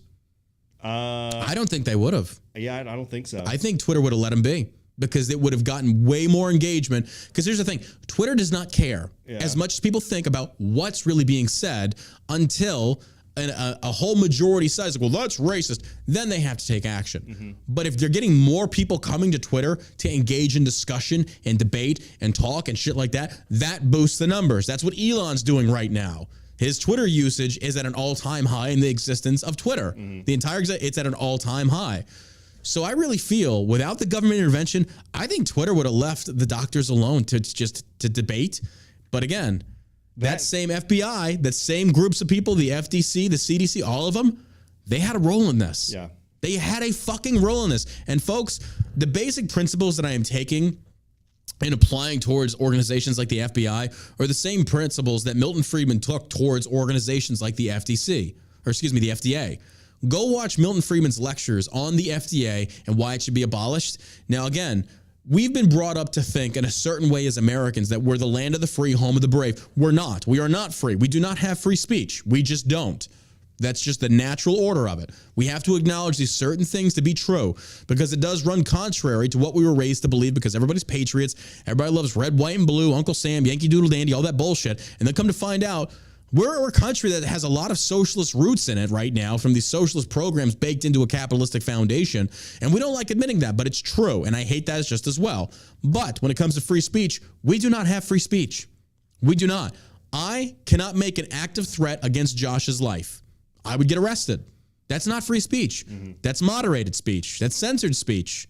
People don't like hearing that. And people say it's not in your right to dox people. You do realize the majority of this information is already out there. You just have to get it. Is that really doxing? Not necessarily. Should people be allowed to dox? It's like, and again, that's where my mind's not really made up yet. Am I a free speech absolutist or am I in that centrist category? It's like, okay, I get how certain things do have to be applied. Certain laws do have to be applied. Like, yeah, I get it. And that's why I'm learning a lot. Anyway, let's continue on with Trump. Nope. Okay, now you fucked it up. Sorry. Way to go, buddy. Ready? Yeah. Regulatory and constitutional offenses. To assist in these efforts, I am urging House Republicans to immediately send preservation letters, and we have to do this right now, to the Biden administration, the Biden campaign, and every Silicon Valley tech giant, ordering them not to destroy evidence of censorship. Push pause on that. All right, Trump's taking a really smart approach on this one because I really feel like a lot of the freaking establishment conservatives are going to align themselves with this. Yeah. Trump already knows this. So now that Trump's announced it, when these boomer neocons do the same thing, it's going to look like they're siding with Trump. Yeah. Trump's kind of, I don't know if he's intentionally doing this, but this is what's going to happen. McConnells aren't going to like this. Mm-hmm. They're probably not going to be very vocal about it. But yes, I do feel like a lot of Republicans in the House, they've got a lot of pressure from their voter base saying, you better fucking do something now. Now that you've got control of the House, you had better start doing something or at least making some waves. Is McConnell up for re-election in 2024? I think so. I mean, because I didn't see. Wait, was he reelected? I think as a. No, I don't think he was running. I don't think he was running for re-election. This guy has to get out. He's got to go. Him. The Grahams, yeah. The Collins, mm-hmm. the Murkowskis, Mike Murkowski. Yeah, I agree. They need to go. They need to go. That is the swamp. Those I don't even like. They're saying not doing anything. They are. They're doing the wrong things. They're playing games with Democrats. They like McConnell's over there reaching across the aisle. No, I'm sorry. We've hit a point now where and this is the thing that I really wish I could agree with on most people's stances when they say, like, I wish we could just get along and unify as a country again. Look, folks. They ruined that. Exactly. I'm right there with you. If the DNC did not push such pressing issues to the front of their party, I would agree with you. Yes, we should probably be able to say, look, let's make some compromises. Let's concede some ground on both sides, and let's just get the best job. Let's make the best thing happen that we can. But folks, I'm sorry. How can you do that with the same people that want to sexualize children, that want to endorse pedophilia, that want to push in favor, the Biden administration included, for genital mutilation in children? No, folks, you cannot reason with them. You cannot negotiate with them. They are terrorists in my eyes. You do not negotiate with these people. They should be harassed. They should be bullied. They should be assaulted. These people should be 6 feet under. They are disgusting. Pedophiles. We are talking about pedophilia within the DNC under the banner of the LGBT. If they did not have the LGBT's protections, they would have been crucified a long time ago. Thus proving gay privilege is a real thing. All right, let's continue on with Trump. My inauguration as president, I will ask Congress to send a bill to my desk revising Section 230 to get big online platforms out of censorship business. From now on, digital platforms should only qualify for immunity protection under Section 230 if they meet high standards of neutrality, transparency, fairness, and non-discrimination. Push pause. We should require... Okay, sounds good in theory. But again, this is Congress that's going to have to come together. What are these rules going to be? And this is where we're getting to that very slippery slope. Because I'm telling you right now, if we had a digital bill of rights, well, I think the biggest right we're going to be arguing about is the right to free speech. Right? Fair enough. That's what the whole thing's about. Yeah. So then we go into debates with Democrats. Well, now remember those 3 categories of free speech that I mentioned earlier? Well, what about when you have polar opposite sides? The left believes in hate speech. The right doesn't, but yet come to find out the right kind of does. Because if calling to kill somebody is considered illegal speech, therefore, I think in their mind, it's kind of qualified as hate speech, then are we really free speech absolutists? This is where I'm conflicted. This is where I'm conflicted. And that's why I'm open to opinions on this one. But the point still being, though, is that do we really trust these two parties to come together and facilitate a Bill of Rights to force upon a private company? Yeah. Or the private company says, fine, we don't want your protections. We do whatever we want to do. Yeah. And the other part about this is that there is no guaranteeing that even if Trump does get elected, we're going to take Congress. Again, this is a running platform. This is what he's doing. I get it. It makes sense. These are great talking points. And I do want to go back to a point that Josh had made earlier. Trump's re-election announcement speech, everybody criticizes him saying it wasn't that like fiery. I thought it was good. I didn't think it was like all just, exploding fireworks, but this guy was president before. Yeah. He's not going to have that initial fucking energy he did. It's like, okay, Trump's coming back. That was good. I thought it was a good speech. I think it showed just another side of him that he was focused. He was on focus on that. He's turning a corner and trying to really bring people together. It's not going to help if you go out there and start spitting fire and brimstone. Yeah. If you're trying to unify people and bring people together, if there's people like on the fringe, they'll be like, yeah, but he's just all over the place. His tweets, blah, blah, blah. That's going to stop me. But if they see a softer side of this guy who is coming out. Well, I feel that's why he stopped doing the DeSantis attacks. Notice he hasn't done that anymore. Shouldn't do it. I agree. But I also feel like that goes to show you that DeSantis has got a lot of pull because Trump pulled the punches at this point. He knows that DeSantis has got a lot of love for him in the fucking GOP. I think they both have enough to run on if DeSantis does decide to run. They do? I think both of them did great as president and governor. I think they did a phenomenal job. There are things I disagree with more so on Trump than I do with DeSantis, but also DeSantis hasn't been as out as Trump has on a lot of issues. I mean, there's a little bit of a difference between the president of the United States and governor of the I'm just talking about policies in general, like Second Amendment, First Amendment, things like that. That's what I'm referring to. I don't know a lot of what DeSantis, how he stands on the Second Amendment. I don't know because, again, we haven't really had a lot of prominent news articles about that. I don't think it's really commented on too much. Yeah. But from what I've seen, and I remember when we first started talking about DeSantis, like about a year and some change ago, I was like, look, I don't know. I just watched the man on his actions. I'm impressed. I'm impressed. I mean, I like the way he handles himself in front of the media, doesn't let him get away with bullshit. Yeah. That's kind of Trump-esque, and I think Trump really started that ball rolling for that kind of stuff. Oh yeah, but I think DeSantis is a much more refined yet as effective man as Trump. Yeah. But we'll see. All right, let's continue with Trump. We're almost done with this. I just want everybody to hear what Trump has to say, folks. Their efforts to take down unlawful content such as child exploitation and promoting terrorism while dramatically curtailing their power to arbitrarily restrict lawful speech. Fourth, we need to break up the entire toxic censorship industry that has arisen under the false guise of tackling so-called mis- and disinformation.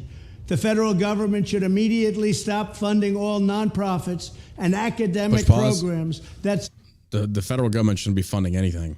Yeah. I'm sorry. I agree. I like all these. As soon as you said funding nonprofit, no, I didn't volunteer that. That's when he says federal funding, that's your money, folks. That is your money. I don't care how just the cause may be. You are taking my money and voluntarily giving it to somebody else without asking my consent. Yeah. No, I don't agree with that. I don't give a fuck if it's for curing childhood cancer, which I'd be okay with if you asked me. But the simple fact is, people are not thinking this all the way through because it's already happening. Therefore, we should automatically go. No, you can still retain the stance of, I don't fucking like that. Yeah. And the louder you get about that, the politicians start to listen. But if we just close our eyes and say, oh, it's just the way it is, then nothing changes. That's why you have to hold Trump's feet to the fire.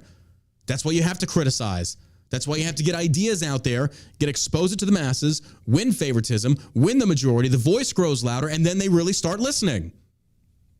But just simply saying, well, that's the way we've always done it, that doesn't cut it anymore with me. I don't like that. That's just giving up, in my opinion. All right, let's continue. Support this authoritarian project. If any U.S. university is discovered to have engaged in censorship activities or election interferences in the past, such as flagging social media content for removal of blacklisting, those universities should lose federal research dollars and federal student loan support for a period of 5 years and maybe more. I feel like that should never have been happening anyway, because then you could easily get into favoritism. Why is the government funding certain organizations, certain universities versus other ones? And especially now in this day and age where everything is, let me push pause on that real quick. Everything is race-baited, race-related. We saw this thing yesterday about Google. Apparently Google is doing this Google back or Google buy black. Oh, yeah. They're literally pushing out there this thing to where you can support businesses based only upon the race of the owner. And of course, it's favoriting black people. Right off the bat, black people. Now, folks, the reason I can tell you this is racist, because if I was to take a picture with Josh and post it on the Shell Shock CBD page, which I'm tempted to fucking do, and it's a picture of me and Josh smiling and saying white-owned business, if that screams racism to you and you're black, I got news for you. You're a racist. Yeah. Or you could just, be pragmatic and say it doesn't fucking matter what your race is. Do you have a good, affordable product? Mm-hmm. This is just nothing but more identity politics in the hands of Google. This is stupid. Yeah. And I'm going to tell you right now, I don't fucking care. Remember my point that I said? Democrats don't have enemies, they make enemies. Democrats don't have racism, they create racism. Yes, if you're a white dude and nothing but black people keep coming up and punching you in the face, it makes perfect reason, makes perfect sense why they would then hate black people. When you start to see society favoring a singular race over everyone else time and time and time again, you are creating a very big hatred for that race. Is it lazy man's thinking? Yes, it is. Is that the by and large way that most people I feel think in this country? Yes, it is.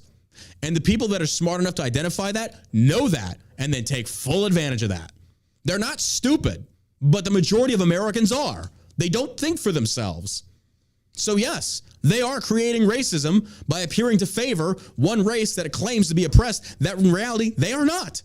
And then you sit there and you whine and you complain and you pearl clutch about why are we seeing an increase in racism? Because you're creating it. But you know that, and that's exactly why you're doing it. That's how corrupt this system is. That's how disgusting these people are. And I got news for you. If you're black and you participate in this, you deserve all the hatred you get. If you are white and you participated in something like this, you deserve all the hatred you get. Yeah. You're a fucking idiot. You are reducing the value of your company and your hard work and your dedication down to the color of your skin and not the merit of your character, which is a blatant slap in the face of good old Martin Luther King Jr. Uh-oh. But we cannot have pragmatic approaches or discussions like this because instantaneously the opposing political side will be like, racist. No, that's not racism. That's the fact based upon we're seeing what the climate is basically reflecting. It's nuts to me. Buy it because we're black? Who gives a fuck if you're black? It's the stupidest thing I've ever heard. And if you really care to claim so much about black people, why did you burn down and close black businesses even here in Dallas? They had it coming. They had it coming. It's fucking ridiculous. This is ridiculous. Shop Shell Shock CBD. We're white owned. That's the dumbest thing I've ever thought. Like, oh my God. Yeah. I would never. And here's the thing, folks. The only reason I would ever publish something similar to that is in response to what the left does. Oh, they're good. They are good. Man. Black people on the left think you escaped slavery? Oh no, they are still fucking using you. Man. They get you to dance for them. They parade you around like fucking woke little pawns, and you just go with it. You just go with it. Meanwhile, blacks on the other side of the aisle are saying, man, you just haven't woken up yet, have you? You don't see how they're using you for your skin color and not respecting who you are as an individual. But look, there comes a point, though, when you've shown people enough information time and time again and they still refuse to leave it, then you're at fault.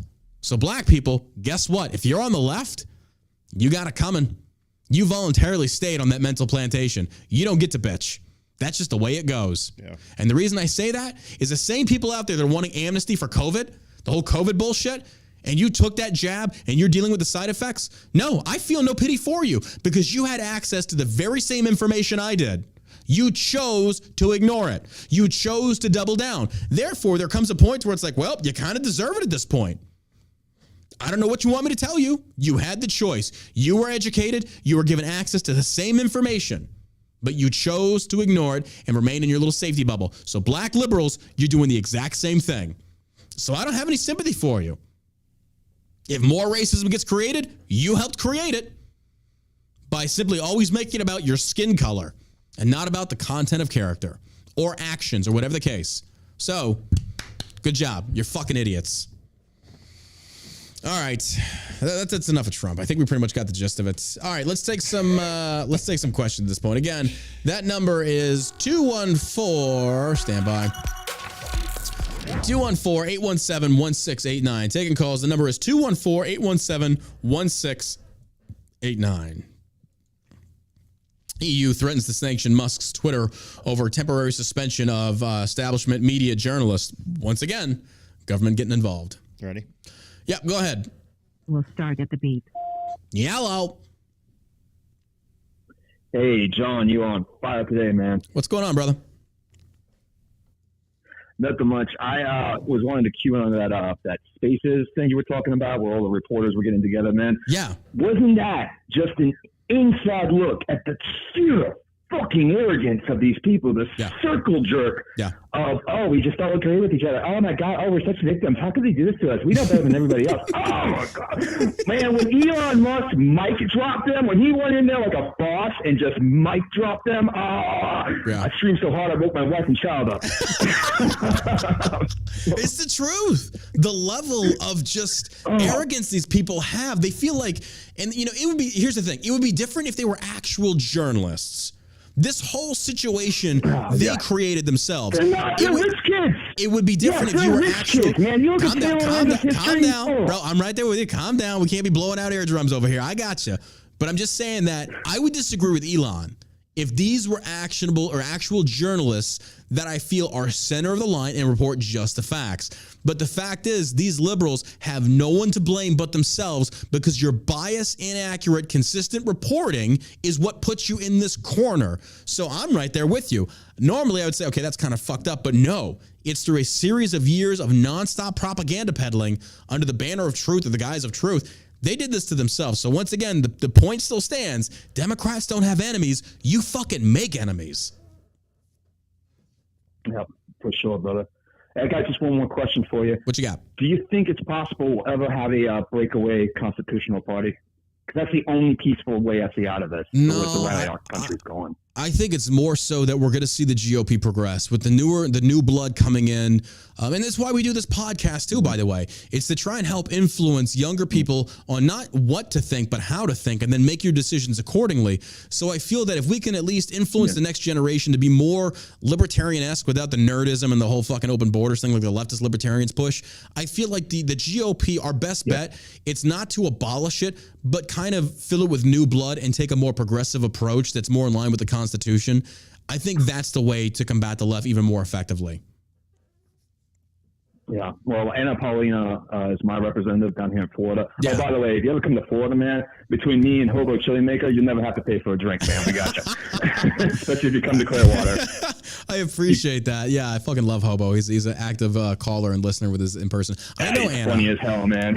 Talented mouth. Yeah, very talented and, mouth. I was telling everybody, I didn't even know she was Hispanic. I didn't know she was Hispanic. I voted for her platform. Her platform was term limit. No more insider trading. Yeah. I love Anna. She's a great person. Like, she's the sweetest person you ever met. But I met Anna before she really started beating the Hispanic drum.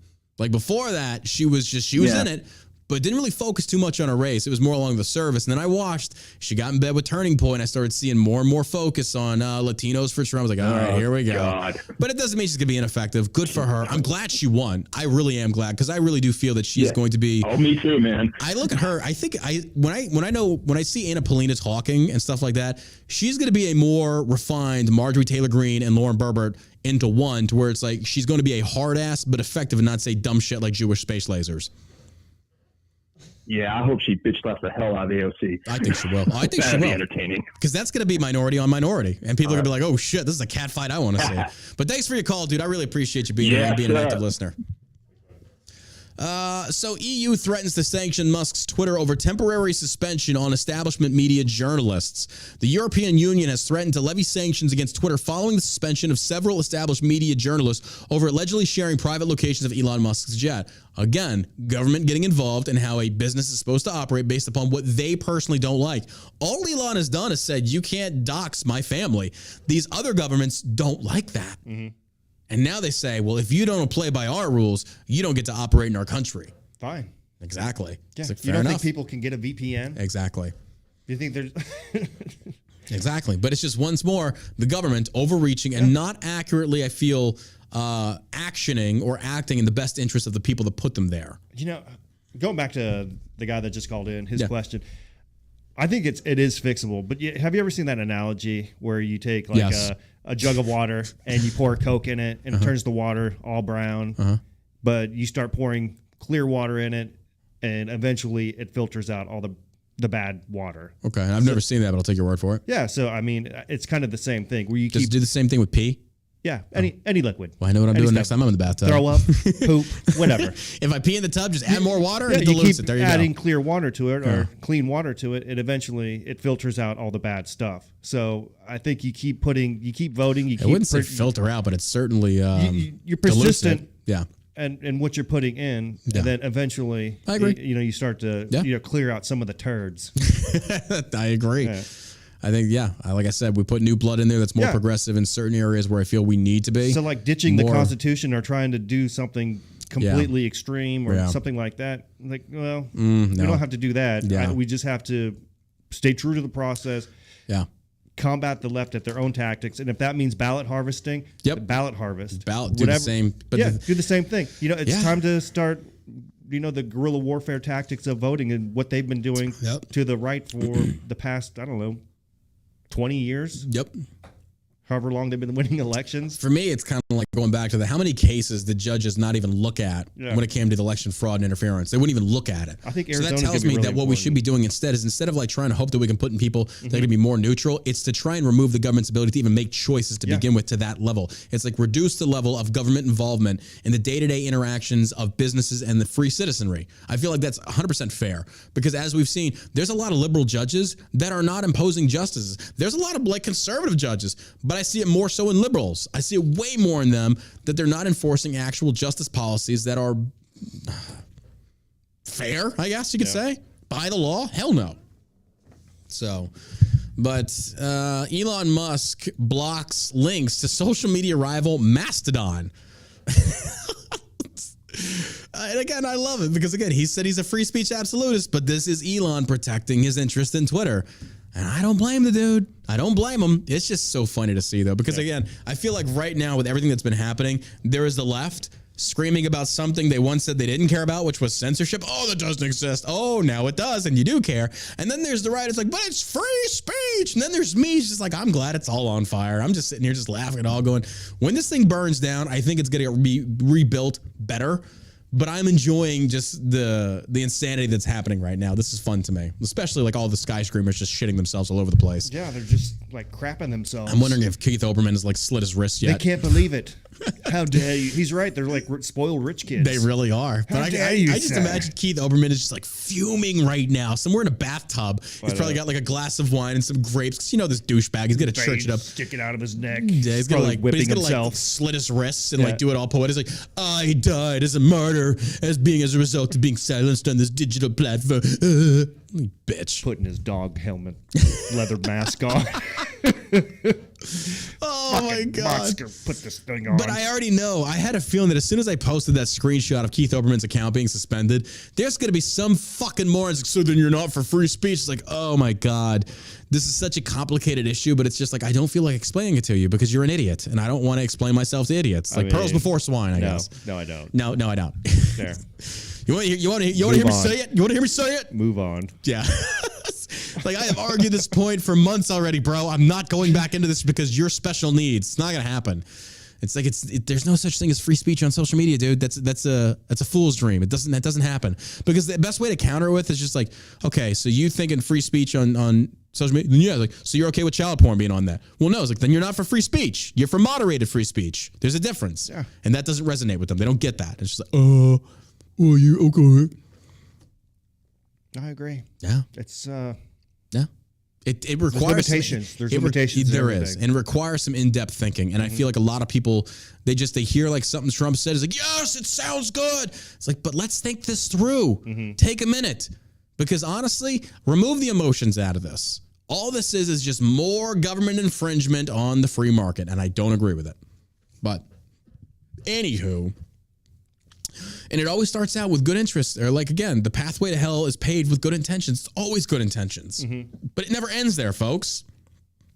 Hey, it's good intentions that we need to regulate things concerning the Second Amendment regarding ammunition and kinds of ammunition. It's for your safety. And where are we at now? 22, 24, 25,000 laws on the books now regarding guns and firearms in the Second Amendment. 23, 24, 25,000 infringements on the Second Amendment. Is there that many? Yes. It's insane. It's fucking insane. Huh. I didn't realize it was that many. And once you open those floodgates, you don't close them. They don't get closed. And that's what scares me. So it's like, yes, sometimes we got to deal with a lot of bullshit. Granted, I'll give you that. But the opposite of that is our rights being stripped away. That's just my stance. Twitter tantrum. This is coming from Breitbart. Elon Musk, and this is why I love this. I love this. I'm not picking a side in this. I'm just like, I'm here for entertainment value and just a report on this. But Twitter tantrum, Elon Musk quits Space's discussion of his suspension spree, shuts down the feature. Thank you, God. Twitter Spaces is fucking annoying. I get tired of seeing that stupid little logo at the top of my Twitter feed. It's so fucking annoying. It really is. But I didn't know he quit and shut it down, though. During a recent Twitter Spaces discussion about the suspension of a number of journalists from Twitter, Elon Musk abruptly left the conversation. A few minutes later, the entire Spaces feature was disabled across the platform. Okay, yeah, that really does not look good on Elon. It doesn't. Again, I'm not saying he shouldn't be able to do what he wants to do with his platform, but that's not a good look for you, bro. You should let the peasants talk. Let them be angry. Let them be upset. Ban them if they dox. Let them have their, because all you're doing right now, you're just creating more pain for yourself. Let them bleed it out a little bit. Let them fucking walk it off. They'll get over it. But don't take away the Spaces. As much as I hate the stupid feature, that does not paint you in a very good corner, man. It doesn't paint you in a very good light, but whatever. Toughens you up is what it does. Do what? Toughens you up is what it does. It certainly does. Who the hell are you to not get offended? Oh, yeah. Where do you get off? Where do you get off? Who do you think you are? What do you Who like? do you think the Queen you of are? England? She's dead. It's the King of England now. Breitbart News reported that Twitter suspended the account of Elon Jet. We talked about this with Jack Sweeney, a student at the University of Central Florida, blah, blah, blah, blah, blah. And that's what led to all this. So, Jack Sweeney did an interview. I forget with who, I forget who it was. But basically, they were like, are you worried about Elon hitting you with a lawsuit? Because Elon threatened it. And the 20-year-old Jack Sweeney's like, I think it's a bluff. This kid's got balls. Because Elon's got, all the money. Yeah.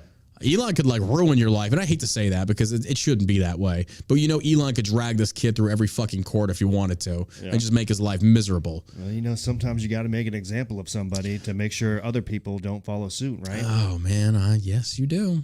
Yes, you do. You got to mount the proverbial head on the pike and the rest learn. I agree with that. I mean, unfortunately, you can't really pick who that person is going to be. And if it's going to be this 20-year-old Which one of you motherfuckers wants to make this happen? Yeah. You think that you're the smartest guy on the planet that...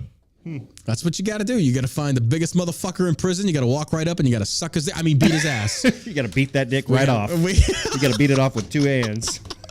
We've got different ways of surviving in prison. I'm the pretty boy. I'm fucked, man. I'm fucked. You got a pretty mouth. So, I'm kind of tempted to change my Twitter name back to John Burke to see if I get banned or not.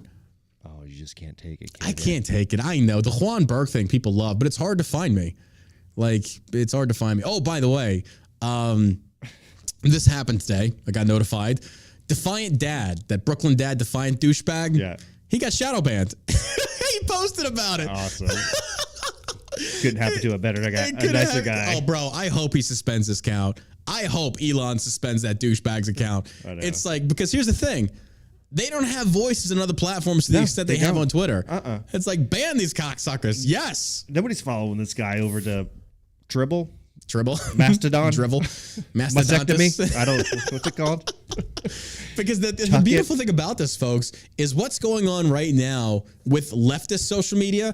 Again, is what's happened. It was what happened in 2019, 2020, or excuse me, 2021 to right. Well, no, I want to say from 2019 to 2021, right-leaning social media with the creation of they had the United Guns group that failed, Parler failed, various different MeWe, Gab, stuff like that, and they still exist. There's still a lot of user interaction, but nothing compares to Twitter and stuff like that. So Democrats are doing the exact same thing. You've created Tribble. It's not going to work. You've created Mastodon. It's not going to work. You've created multiple different social media platforms to go to, and all it's going to turn into is just like Truth Social and Echo Chamber, and it's not going to be fun. Yeah. Because liberals, I know you love talking amongst yourselves and sucking each other off and think, oh, yeah, socialism works. Oh, yeah, more daddy censorship. Finally, no more hate speech. Stick it in. But eventually that gets old.